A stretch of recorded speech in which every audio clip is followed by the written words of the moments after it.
안녕하십니까. 저 임덕홍 목사입니다. 오늘도 저희 강의를 청취하시는 여러분에게 하나님의 은혜와 평강이 충만하기를 축원합니다. 오늘 본문의 말씀은 로마서 2장 1절에서 5절 말씀입니다. 그러므로 남을 판단하는 사람아, 물론 누구든지 네가 핑계치 못할 것은 남을 판단하는 것으로 내가 너를 정죄함이니 판단하는 내가 같은 일을 행함이니라. 이런 일을 행하는 자에게 하나님의 판단이 진리로 되는 줄 우리가 아노라. 이런 일을 행하는 자를 판단하고도 같은 일을 행하는 사람아, 내가 하나님의 판단을 피할 줄로 생각하느냐. 혹 내가 하나님의 인자심이 너를 인도하여 회개케 하심을 알지 못하여 그 인자하심과 용납하심과 길이 참으심의 풍성함을 멸시하나요. 다만 내 고집과 회개치 아니한 마음을 따라 진노의 날, 곧 하나님의 의로우신 판단이 나타나는 그날에 이 말 진노를 내게 쏟는도다. 아멘. 오늘 저는 이 본문을 중심으로 주의 판단이라는 주제를 가지고 말씀을 드리겠습니다. 우리는 모두 다 이 하나님의 판단을 받는 자들입니다. 어느 누구도 이 하나님의 판단에서 벗어나지를 못하는 것입니다. 그런 차원에서 오늘의 본문은 우리가 잘 이해해야 할 아주 중요한 말씀이 되겠습니다. 왜냐하면 이 사람이 사람을 판단하는 것과 하나님이 인간을 판단하는 것에는 현저한 차이가 있기 때문에 그것을 우리가 이해하는 것이 대단히 중요합니다. 우선 이 본문의 말씀을요, 이 학자들 간에 이 말씀이 유대인들에 관한 것이냐, 아니면 모든 인류에 관한 것이냐 하는 여기에 견해를 달리합니다.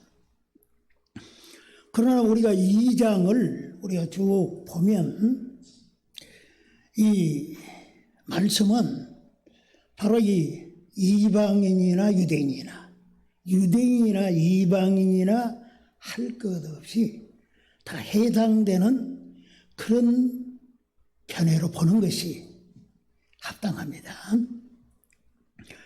오늘 여기서 이 유대인들을 중심으로만 이해한다면 일반 보통 다른 이제 민족과는 상관이 없느다 하는 그런 생각을 가질 수가 있습니다.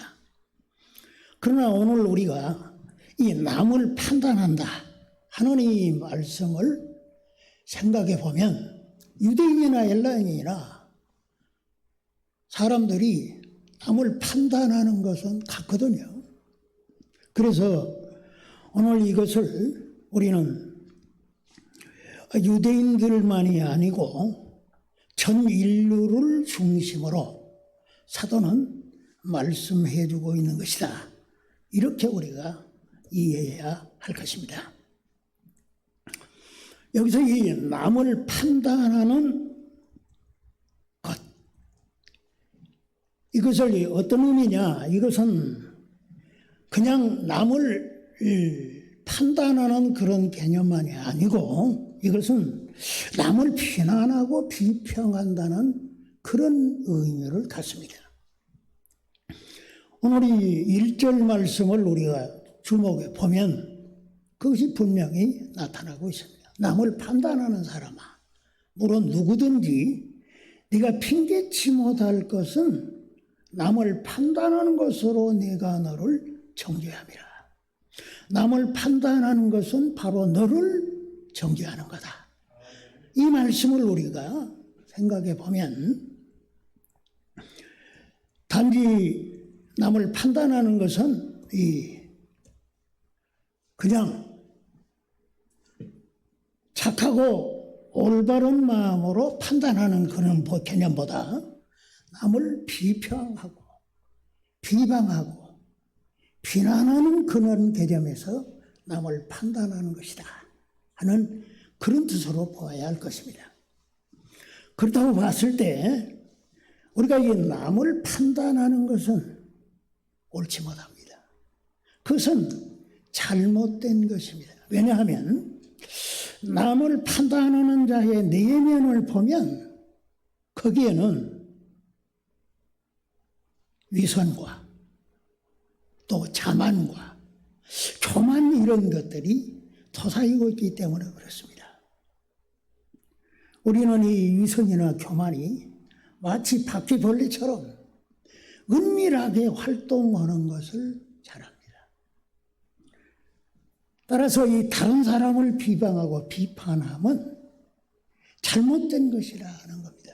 왜냐하면 그 마음에 어떤 위선과 또 그 겉만 보고 외식적인 그런 마음을 가지고 판단하는 경우가 많기 때문에 그렇습니다.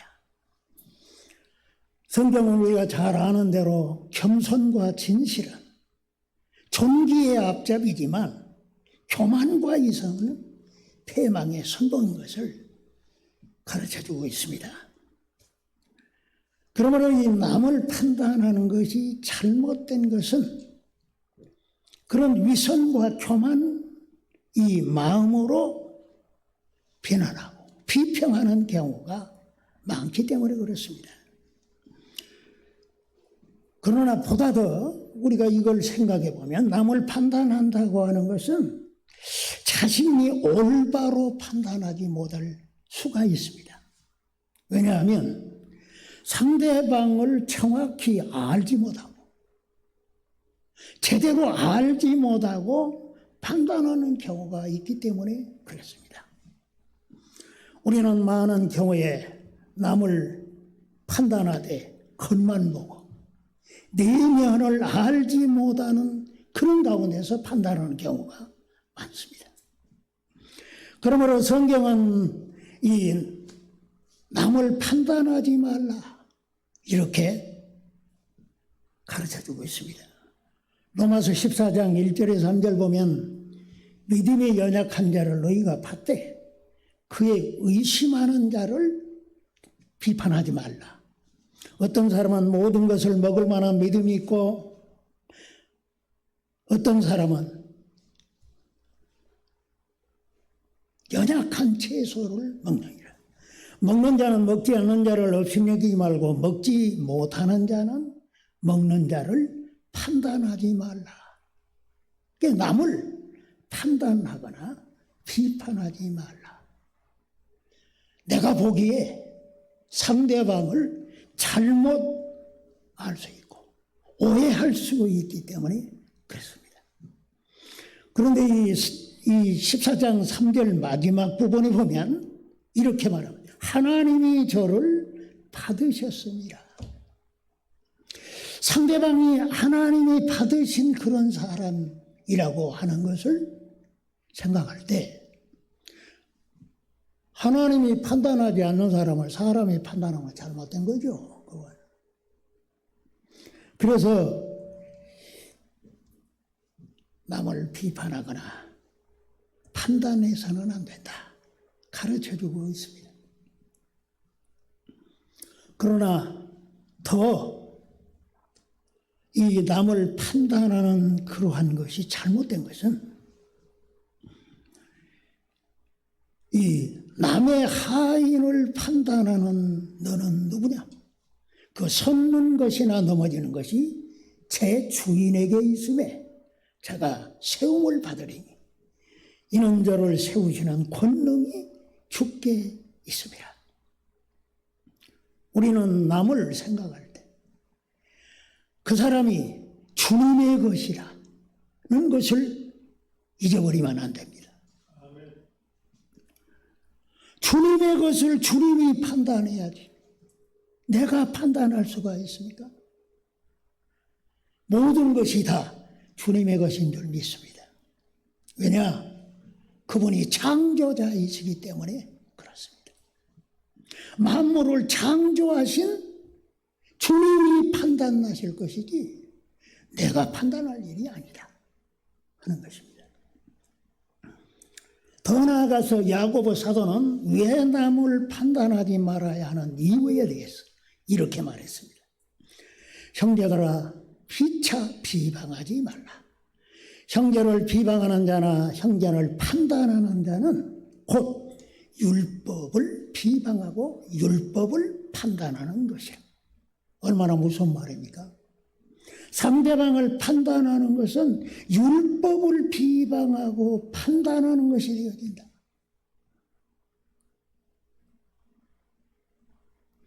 내가 만일 율법을 판단하면 율법의 준행자가 아니요 재판자로다.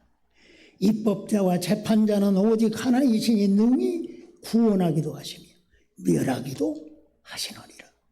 너는 누구가 내 이웃을 판단하느냐? 이렇게 말씀해주고 있습니다. 우리를 판단할 분은 하나님이십니다. 왜냐? 그분이 우리에게 율법을 주신 자시고 그 율법을 가지고 우리를 판단하실 수가 있는 분이기 때문에 그렇습니다. 그러므로 우리가 이런 차원에서 봤을 때 남을 판단하는 것은 자신을 정죄하는 것이 되어진다. 사도는 이렇게 말씀하고 있습니다. 남을 판단하는 것은 내가 너를 정죄함이라 하는 것입니다. 그 이유를 사도는 이렇게 말했습니다. 네가 같은 일을 행함이라. 물론 똑같은 일을 한다는 그런 개념은 아니지만 그와 같은 차원에서 원리에서 판단하는 것이 많고 네 자신을 정죄하는 것이 되어진다 하는 것입니다.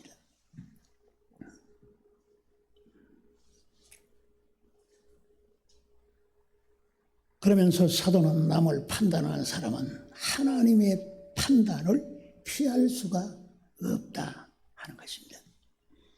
네가 하나님의 판단을 피할 줄로 생각하라. 이렇게 말씀해주고 있습니다. 우리가 분명히 알아야 할 것은 우리를 판단할 분은 하나님이십니다. 왜냐? 그분은 야고보가 말한 대로 우리의 심판주가 되시기 때문에 그렇습니다. 엄격히 말하면 우리는 다른 사람을 판단할 자격이 없습니다. 왜냐? 우리는 심판자가 아니기 때문에 그렇습니다. 우리를 심판할 분은 하나님밖에 없습니다. 그분만이 완전한 우리의 심판주가 되시기 때문입니다. 물론 우리는 이 한 사회나 국가에서 국가의 법을 어기고 잘못하게 되어졌을 때 이 판사에게 재판을 받는 것은 정당한 것입니다. 그러나 우리가 신앙적인 원리에서 봤을 때 우리의 심판자는 하나님 한 분밖에 없다고 하는 것입니다. 그들도 하나님이 주신 그 법률에 따라서 사람을 심판하도록 되어 있습니다. 우리의 주님은 예수 그리스도이십니다. 산 자와 죽은 자를 심판하실 분은 예수 그리스도이십니다. 우리가 다 하나님의 심판대 앞에 서리라 사도는 가르쳐 주고 있고 야고보는 보라 심판자가 문 밖에 서 계시노니라.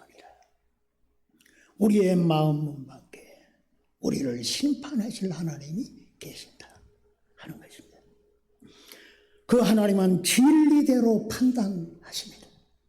여기서 진리라는 말은 옳게 정당하게 그렇게 심판하신다는 말씀입니다. 하나님은 모든 것에 오르십니다.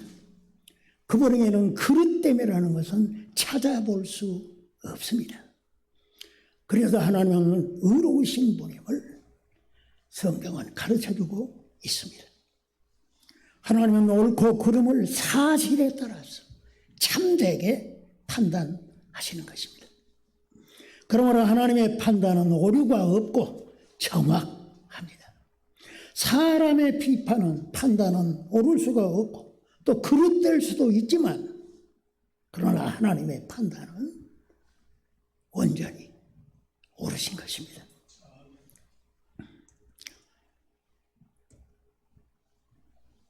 사람은 잘못되게 판단할 수가 있습니다.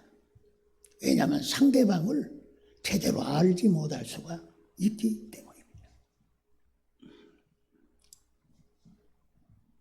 상대방을 제대로 알지 못하고 판단하게 되면 그것은 잘못인 것입니다. 그러나 하나님은 우리를 정확히 아시는 분이십니다. 우리의 안고 일어섬을 아시고 마음의 생각을 통촉하시는 분이시기 때문에 그분의 판단만이 정확하고 확실하고 정당한 것입니다. 우리는 그분에게 늘 심판을 받고 있는 것입니다. 그렇다고 봤을 때 사람의 판단은 별로 중요하지 않습니다. 하나님이 나를 어떻게 판단하시 그것이 중요합니다.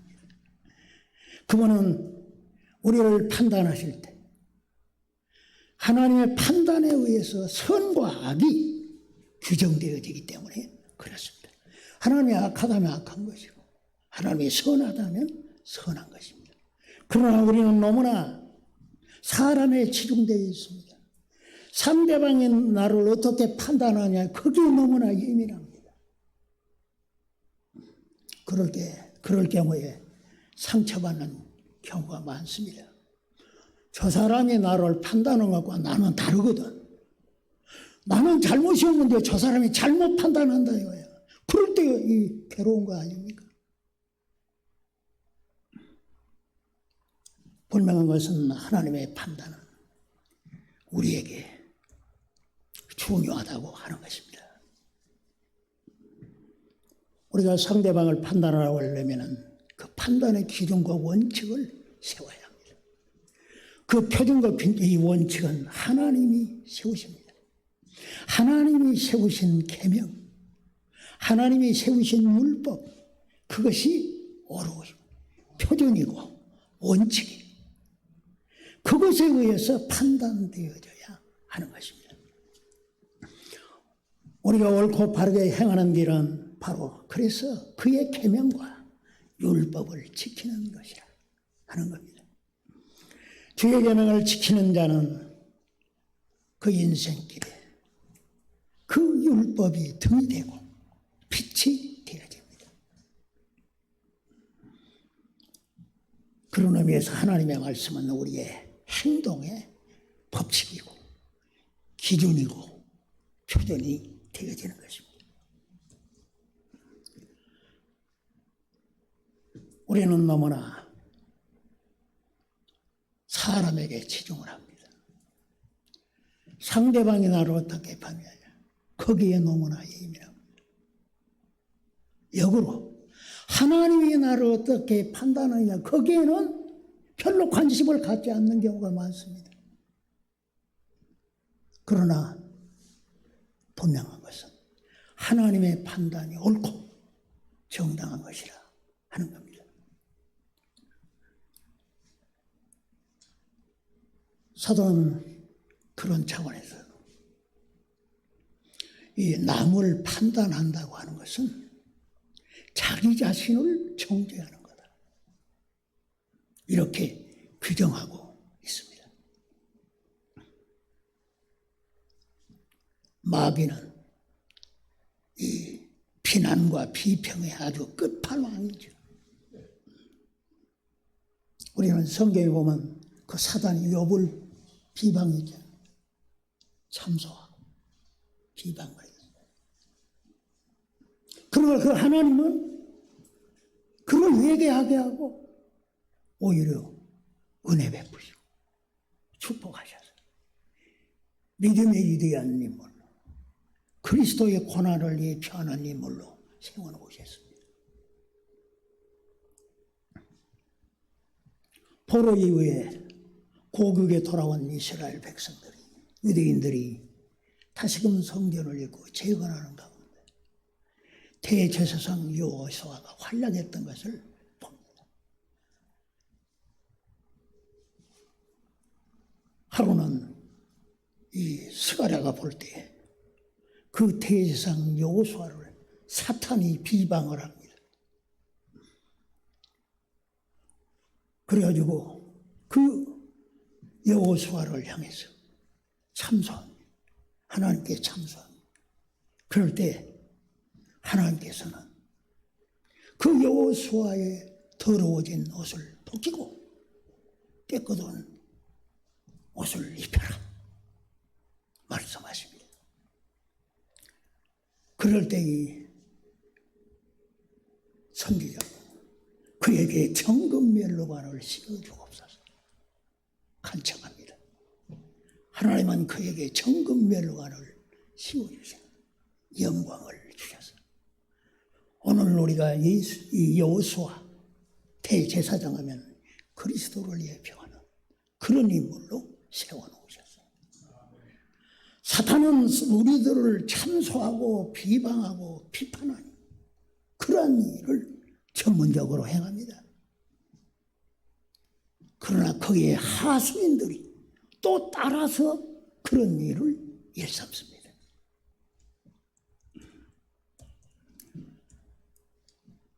다른 사람을 판단하고 비방하는 자들은 스스로 자신을 정죄하는 것이 되어집니다. 알는지 모르는지 모르지만 그도 사탄의 종 노릇을 하고 있기 때문에 그렇습니다. 그러므로 남을 판단하고 비방하는 자들은 주의 심판이 따릅니다. 예수님을 비난하고 정죄했던 이 서기관들과 바리새인들 그리고 유대인들은 다 심판을 받았습니다.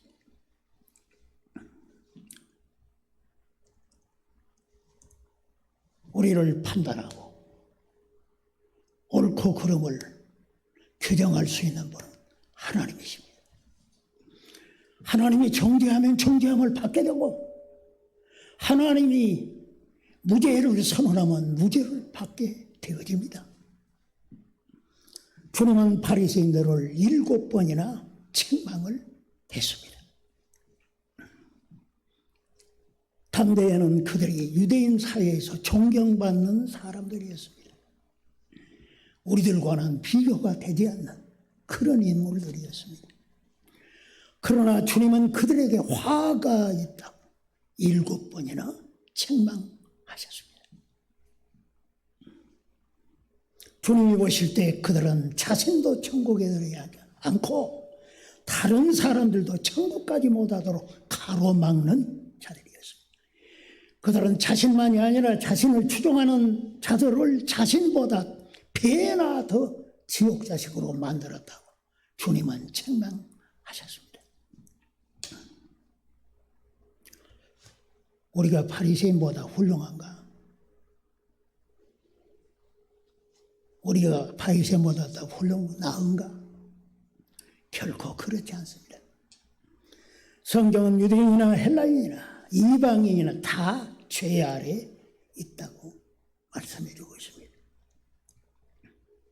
거기에 본보기가 자주 남을 비난하고 비평하고 판단하는 그러한 죄목을 여기서 들고 있는 것입니다. 그들은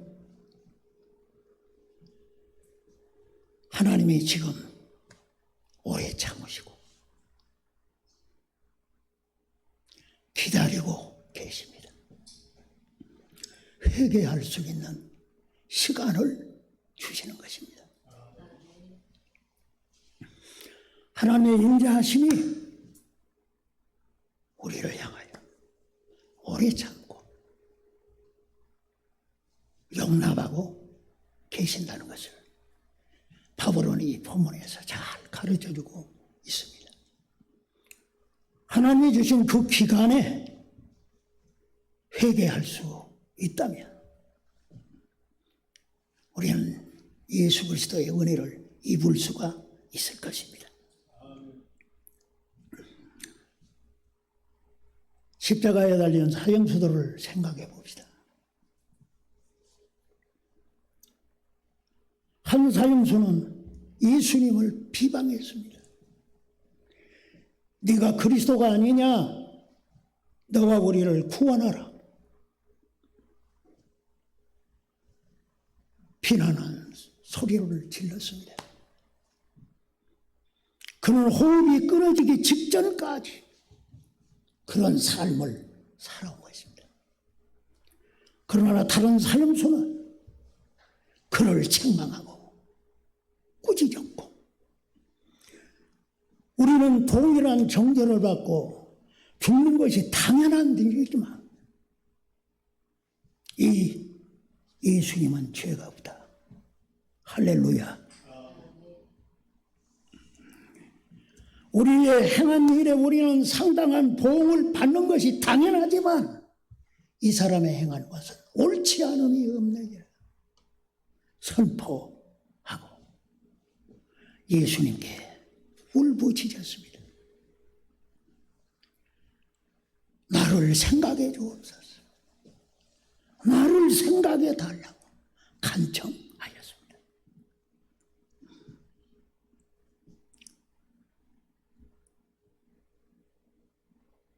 사람은 이 두 종류의 사람 중에 어느 한 사람이라고 저는 생각합니다. 그리스도를 향해서 내가 어떤 스탠스를 취하느냐? 그리스도를 비방하는 사형수인가? 아니면 그리스도를 경외하는 사형수인가? 십자가에 달리신 그리스도를 향해 대제사장들, 서기관들, 장로들, 유대인들, 거기에 십자가 밑에 있는 모든 사람들이 피난하고 조롱하고 비웃었습니다. 그러나 십자가에 달린 강도 한 사람은 주여 나를 생각해 주옵소서. 주님을 향해 구원을 요청하였습니다. 우리가 그와 같은 태도를 가져야 될 줄 믿습니다.